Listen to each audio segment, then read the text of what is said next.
Second Chancers. As always, it is my pleasure that you've joined me for today's podcast of Second Chance Coaching. My name is Dr. Richard Lewis. If you'd be so kind as to leave me a rating and your feedback, I would very much appreciate it, as it will help dynamic people such as yourself optimally discover this podcast and add it to their library of favorite podcasts. As you know, at Second Chance Coaching, we focus on seeing everyday life through the eyes of the returning citizen and highlighting the resiliency of the human spirit. I'd love to work with you one-on-one, whether you're a returning citizen or a coaching client seeking your second chance, or you're a representative of a business, college, or university seeking to integrate and support your returning citizens in your organizational and learning environments. Please feel free to contact me at richard@secondchancecoaching.com or via Instagram at @DrRichardLewis. Today is the last Monday of 2020, and we have now arrived to the season finale of our first season of Second Chance Coaching. We'll take a short break and have the premiere of our second season of Second Chance Coaching on Monday, February 8th, 2021. I want to take the time to thank our worldwide audience for your support of this podcast through your ratings, reviews, subscriptions, and my ability to maintain contact with so many of you via email, Instagram, Zoom calls, Google phone calls. Our worldwide audience includes so many great people, which include our coaching clients, colleges, universities, other coaches, and of course, family, friends, and loved ones that believe in the mission of Second Chances. This podcast has given me the opportunity to connect with people I would have never had the honor or privilege of meeting, as well as get closer to people I already know. And now all of these people continue to be a deeper part of my circle and would get to know each other on a deeper level. I continue to look forward to the further adventures that Second Chance Coaching and the philosophy of Second Chances via the reentry journey and highlighting the human spirit will bring us.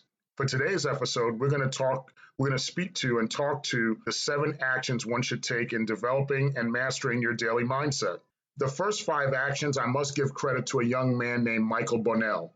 You could find his work at www.michael-bonnell.com. And Bonnell is spelled Bonnell. Michael is a young man that I have not had the pleasure of meeting as of yet, but he's a young man from Minnesota who's a blogger that really simply looks for ways to inspire the world. What I liked about looking at his blog, that he has a straightforward, simple, effective approach to the subjects he tackles without fear of being vulnerable. And it really is in his vulnerability and straightforward approach is the key to his effectiveness. Are there other people with the same message? Or to be funny, are there other people trying to be like Mike with the same message? Of course there are. But what makes him unique is because it's his message. And what makes you unique when you send your voice out there is your message. What makes Richard Lewis unique is that this is Richard Lewis's message. So let's get to these action steps to mastering and developing your daily mindset. The first 5 steps are from Michael, and the last 2 I added. The first one is let go of your past. A mentor once told me that you can't change the past. You could only learn from it. He told me, imagine life is like you riding in a car.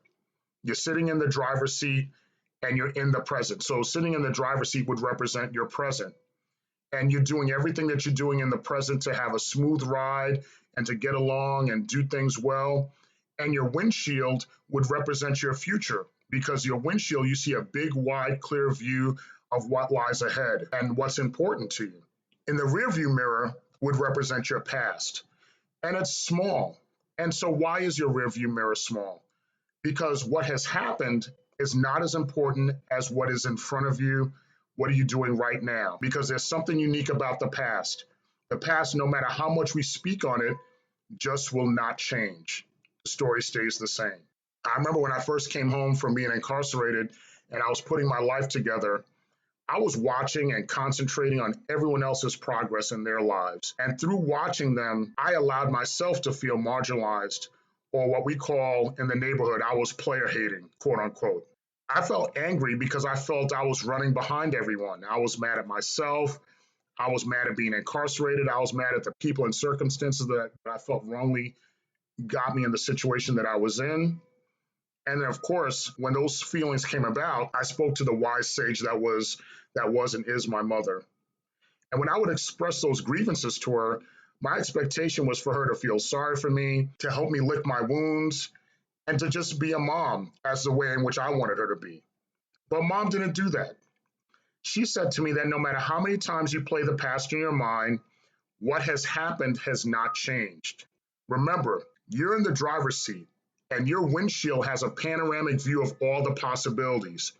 But she said you're not concentrating on those possibilities because you're too busy looking in the rearview mirror constantly. Learn the lessons of the past. Take a different route because what's in front of you, you have the ability to take a different route. So you don't repeat the mistakes that you've made. And then she said you got to forgive others so you can release yourself from that pain. But before you could get to the point of forgiving others, you have to forgive yourself first. You forgive, but you don't forget. You remember not to hold grievances, but you remember because you want to learn those lessons.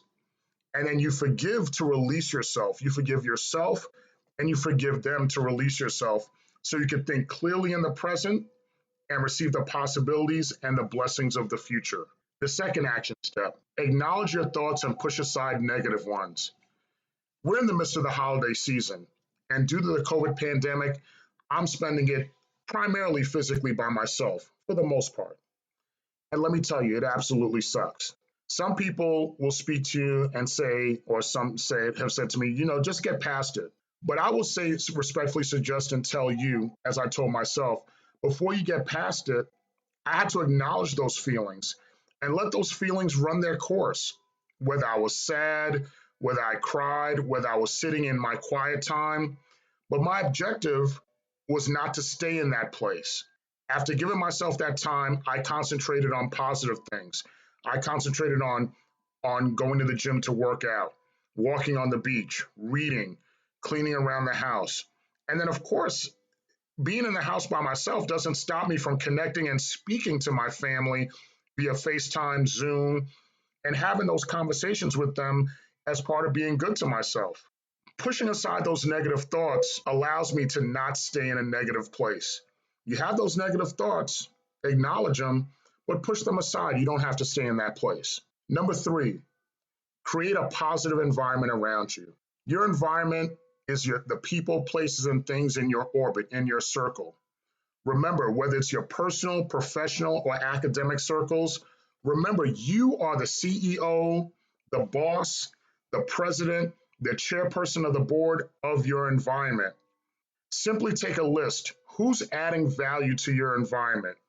If they're adding value to your life or your environment, then you keep them and you look for more people that could add value to your environment. And hopefully you're adding value to their environment. But also you take a look and see who's subtracting value. Identify and fire those people that are subtracting value from your environment. People are in your life for a season or a reason, maybe a lifetime or maybe not. But if they're subtracting value from your environment, there's no place for them in your environment. Then you may have someone who's not adding, but certainly they're not subtracting either. They're just there. They're just taking up space. If they're just taking up space, fire them too. When in part of creating that positive environment around you, I had a conversation with a coaching client and I said to them, to create that positive environment around you, certainly take inventory of who's in your life. Keep the adders, get rid of the subtractors, and get rid of the people that are just taking up space.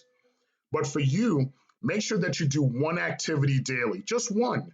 Start with one activity that's about you, that's about your happiness, your positivity, your wellness, your upliftment. Eventually, you might find yourself doing 2 or 3 a day, maybe 2 or 3 every week, whatever helps you. After about a month, you'll start seeing that your environment, the positivity in your environment, will be on an upward trajectory, and that's a great thing. Number 4, set goals and follow your dreams. Last week, we talked about the vision board and that process. 2 weeks ago, we talked about adapting to change, developing a habit, and creating momentum. Refer back to those podcast episodes so you could hear those things in detail. But I'll give you the Reader's Digest version of what it is that we talked about.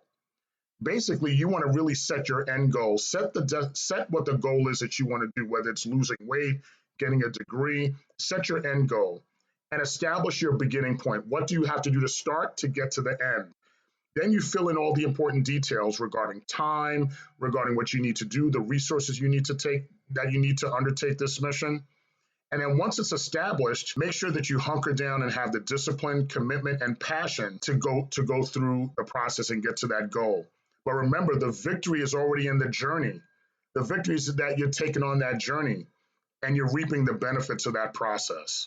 Number 5, practice gratitude daily. Every morning and every night when I do my meditation and prayer exercises, I always talk about 5 things daily that I'm grateful for. In 2020, this has been a year of indescribable change, adjustments, and tragedies for all of us. But there's always something to be grateful for. There's always 5 things minimum that you could be grateful for. Number 1, some of the things that I'm grateful for. Number 1, I thank God every day that I wake up to good physical and mental health. 2, I'm grateful that I'm employed and I have the ability to support myself. 3, I'm grateful that I have a roof above my head, food in my mouth, and clothes on my back.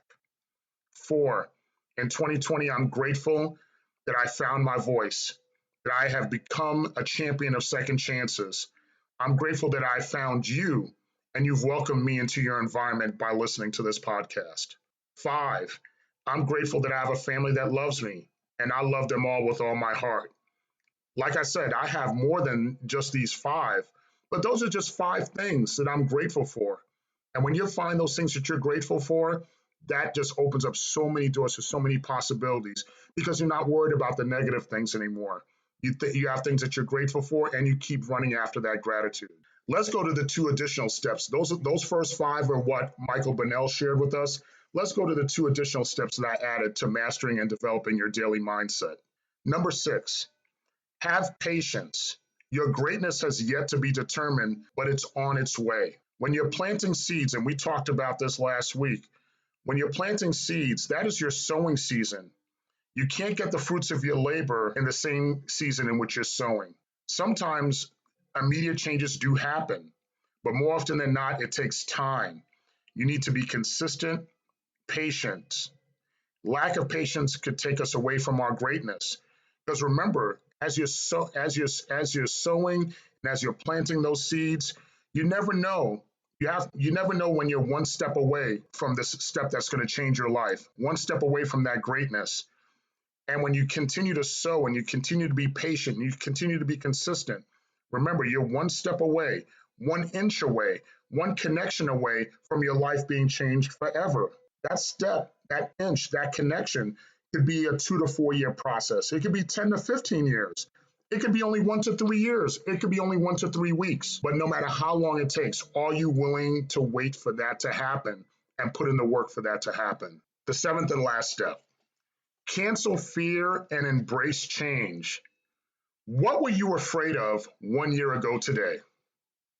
I can't remember exactly to this day what I was afraid of a year ago, but I do know that I'm different today, and I'm different for the better because I embraced the changes that came along. Last year, I could tell you I faced a lot of professional and personal challenges. Now, are all those challenges gone? They're not all gone, but I could certainly tell you this year in 2020, things are a lot better this year than it was in 2019. I go back to a lot of what Mom said as far as embracing challenge, embracing change, and canceling fear. Mom used to say, all you have to do is pray. Keep your head clear. Look at the windshield. Look at all the possibilities in that panoramic view. Embrace those possibilities. Embrace the change. Discover your passion. Fulfill your purpose. And find your voice. In 2021, I want you to make the promise to yourself to find that passion, find that purpose, find your voice. Remember, the full view is right in front of you. It's just waiting for you to master your daily mindset and take that action.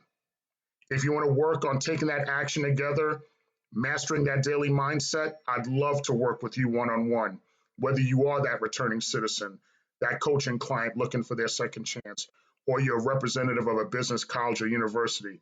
Please feel free. Contact me at richard@secondchancecoaching.com or via Instagram at @the Dr. Richard Lewis. Remember, you have been blessed to see another day. You've been blessed with your second chance, so make the best of it. I want to wish you, yours, and your family, loved ones a very happy, healthy, joyous, and safe 2021. I love you all. Take care and be well.